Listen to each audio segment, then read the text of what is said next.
പ്രശ്നമൊന്നും വേണ്ട. ഇനി ഈ രഘു സമാധാനത്തിന്റെ പാതയിലാണ്. എന്തിനാ മോനെ ഈ പന്ന ശുക്കൂറിന്റെ അനിയൻ അണ്ണനെ പറ്റി എന്ത് പറഞ്ഞറിയോ?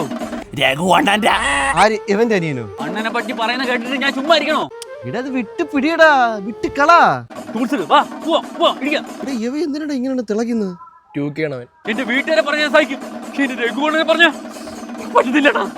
എന്റെ മോനെ, ഈ ശുക്കൂറിന്റെ അനിയനും നായിന്റെ മക്കളാണെന്ന് എനിക്കറിയാം. എന്നിട്ട് രഘുണ്ണ അവരോട് ക്ഷമിച്ചില്ലേ? രഘുണ്ണ അങ്ങനെ പറയരുത്. രഘുണ്ണ മോനെ, അത് നിർത്തി പറ. എനിക്ക് വേറെ എന്തോ പോലെ തോന്നുന്നു. രഘുണ്ണ എനിക്ക് ആരാണെന്ന് അറിയോ? ആര്?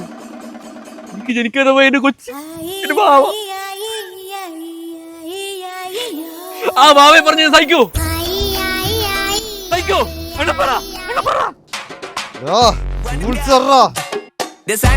ഈ രഘു ഒന്ന് സമാധാനത്തിന്റെ പാത വിടയാണ്.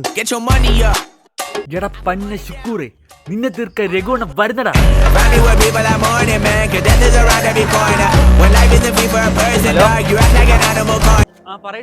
ഹലോ കുട്ടാ, ഡാഡിയും മമ്മി ആറ്റുകാല് പൊങ്കാലയ്ക്ക് പോയി. ഞാൻ ഒറ്റയ്ക്കേ ഉള്ളു വീട്ടില്.